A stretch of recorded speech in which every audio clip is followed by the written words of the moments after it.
Hello folks, welcome to my next installment here.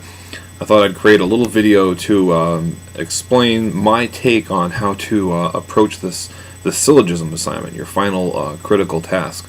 I read through the assignment and read through everything in your textbook that's relevant to it, and it seems like quite a challenging assignment, and so I thought if I modeled how I would approach it if I were in your shoes, that might help you approach this for this Sunday. So, without further ado, let's take a look at the assignment prompt, and I'm going to look at it on my screen here as I talk. So, it's supposed to be a 2 to 3 page paper. They ask that I review the hypothetical syllogism exercise, and they give me the section of the textbook right there. Okay, good. So, I have no excuse not to use the text. Now, okay, it says to identify an issue or goal of importance to me in my life. Okay, let's think. Well, I'm teaching now. I've done some advising in the past.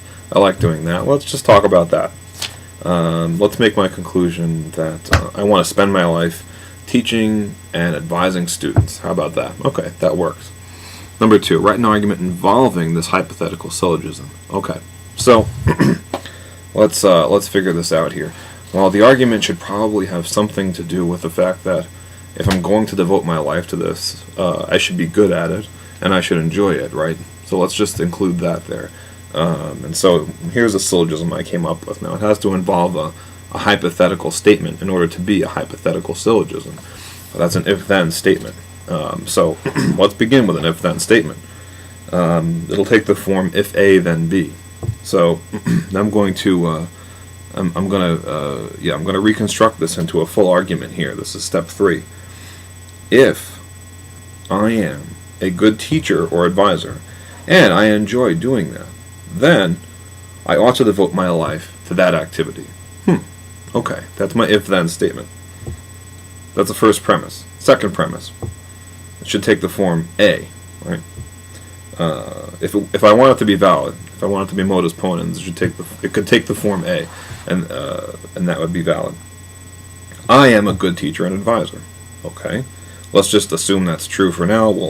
We'll deal with that later. Maybe we want to be critical of that later on when we evaluate this argument.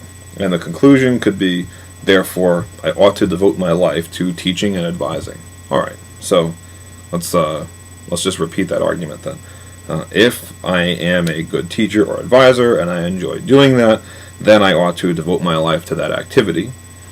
I am a good teacher and advisor, therefore I ought to devote my life to teaching and advising. Sounds valid. I anticipated the form modus ponens, which is a form that's covered in your text, and I tried to stick to that. So,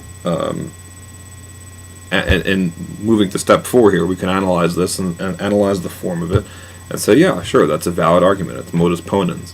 Modus tollens is also valid. There's also a valid form of a chain argument as well, if you want to use that for your syllogism. I would stick with those. Those are pretty straightforward and simple. And as you can see, I've condensed my premises into these 3. I could have expanded my argument into more premises, but we want to keep things simple. We want to put it into a form of a 2-premise syllogism with a conclusion, and that's the easiest way to do things. So that's what I did.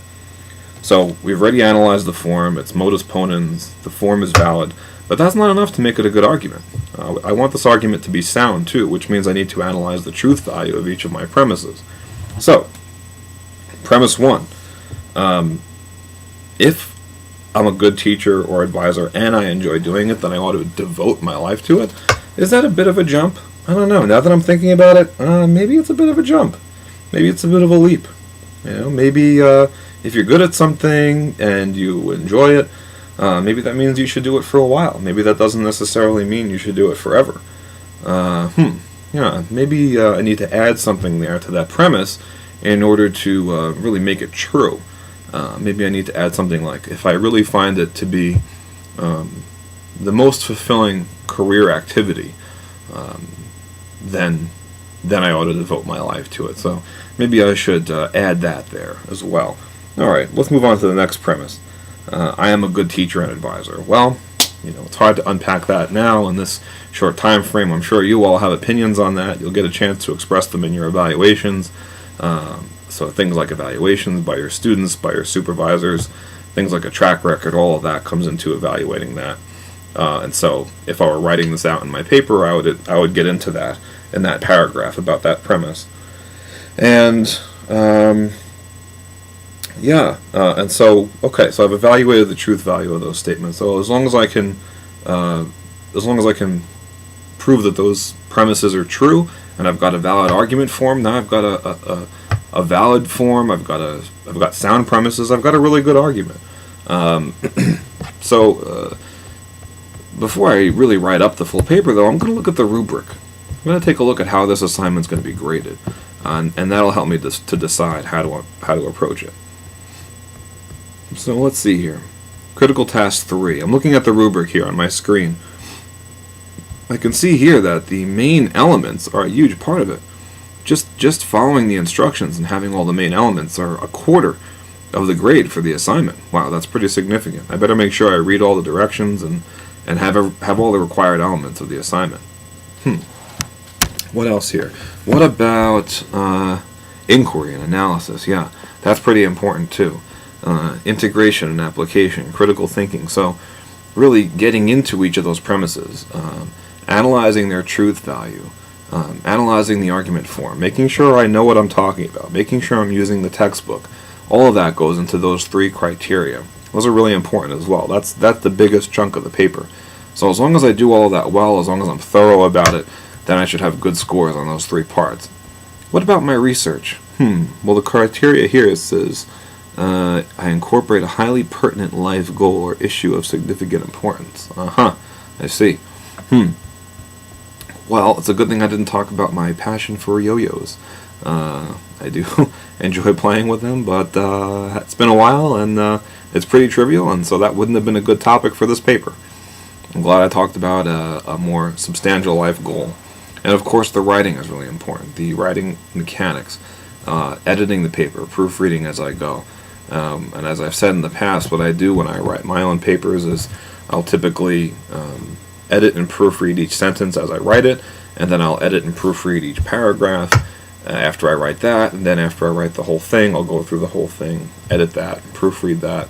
And now, since this is the final critical task assignment for the course, if I were in your shoes, I would have someone else read through the paper before I submitted it to make sure that nothing sounded awkward or odd. Because, as we all know, sometimes when we write things the first time, it just doesn't come out right, and sometimes we can't even tell that things in our own writing come off a little strange because we've read it so many times, or because we see it a certain way in our own head. You need to have someone else look at it, get that outside perspective, and you want to find someone who's somewhat qualified to do that as well. And my daughter's asleep in the other room. She's 2. I wouldn't have her do that. So want to find someone who can. So I hope that helps. And of course, if you can get this all done a day or 2 in advance or more, you can run the stuff by me via email. You can ask me some questions. You can get some feedback from me. And hopefully all of that, plus this video, plus the other resources you've been given, will all help in helping you to craft an excellent final critical task paper. Okay, bye.